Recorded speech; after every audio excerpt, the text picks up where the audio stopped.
Yes. I do. No. No. Yes. No, I don't. Definitely. No, I don't. Actually, no, I don't have LinkedIn. What's LinkedIn?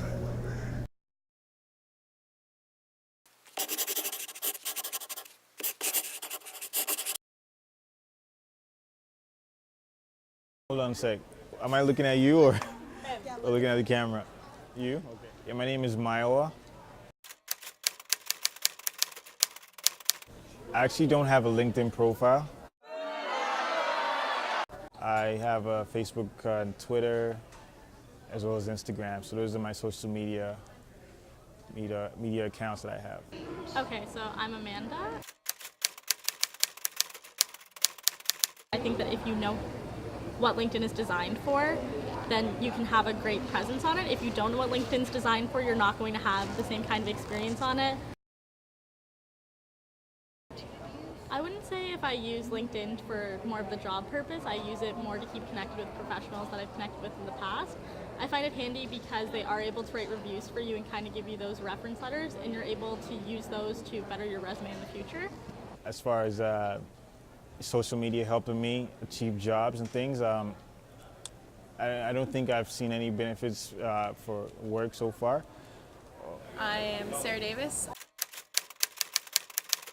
I do have a LinkedIn profile. I feel like I'm probably not using it to the full potential it could be used, but I feel like it'll be more useful once I graduate. Yeah, I guess in my experience, I've probably had more luck with face-to-face, but I generally prefer digital communication. But I think face-to-face generally garners a better reaction because you're more memorable face-to-face than just with a brief paragraph summary of who you are. I've had the question posed, should I present myself differently on LinkedIn than I do on Facebook? I think the worst mistake a student can make is mostly not understanding that your personal space online is still public space online. Position yourself as a practitioner in the industry and a professional and showcase that.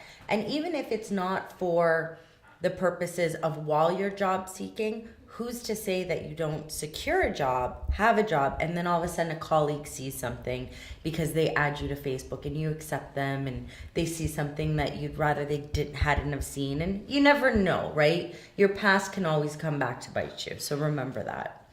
If you are in media studies, if you want to be a journalist, you want to be a publicist, you want to be a social media marketer, well, you better be on social media versus if you're a doctor or a social worker or a police officer, for example. Those industries, not so much. So understanding your industry, understanding your practice, and representing yourself appropriately. Don't rely on sitting at your computer and having an opportunity present itself to you via a job board or a website. Actually being an active member in that search and doing what we call pounding the pavement, going out with your resume in hand, handing it to people, interacting with receptionists or front desk personnel, connecting with someone on a personal level. It's another avenue that's differentiating you from those other students or from those other future professionals who are sitting at their desk in their basement waiting for something to come to them through social media. But that being said, social media is a huge vehicle for opportunity, specifically LinkedIn.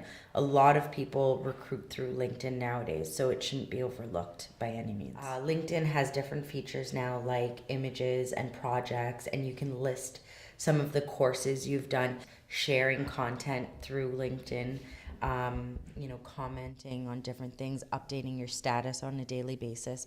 The more presence you have, it's like on Facebook or Instagram. If you post a photo or a status update, the more you do it, the more interaction you're going to have back and forth. Same idea on LinkedIn, but in more of a professional networking component.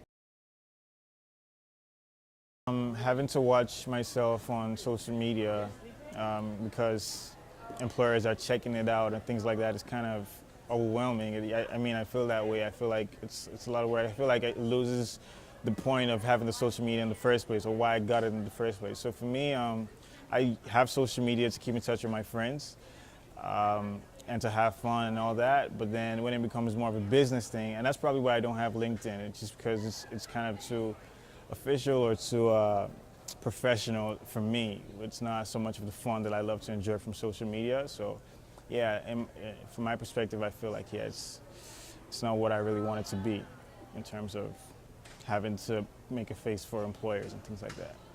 I mean, I do think it's important to kind of be aware of your online presence, because you never know when something's going to come and bite you in the butt.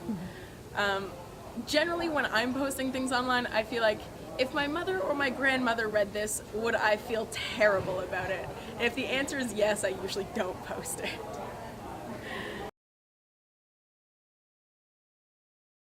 I do and I don't. I mean, I understand employers want someone who's well-rounded, who, you know, isn't going to come in hungover every day and all that. Like, they want someone who's able to, you know, be professional in the workplace and, you know, not go nuts and badly represent the company on their own time.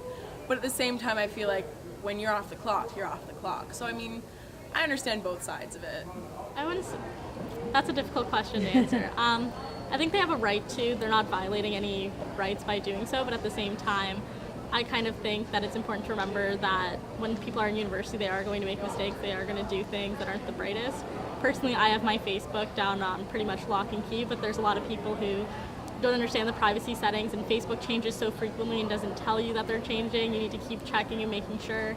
And Twitter's another example where, like, you think you're anonymous because you might use another name on Twitter or not include your last name, but if your face is up there, that's who you are. Man, that's for employers to judge you off of your social media. That's hard to answer. I don't know. I mean, I guess employers. I mean, employers are looking for the best fit, and a lot of people do lie on their resume and things like that. You know, so I guess they're trying to find the true you and make the best decision. That's really why I think they do it. But I guess if in any case, I guess everybody has to be more cautious in managing their social media when they're applying for jobs. I guess that's pretty much the takeaway or the moral of the story. You know, be more cautious of your social media when you're applying, because they take advantage of it right now more. They're trying to find the real you, you know, so that's what I would say.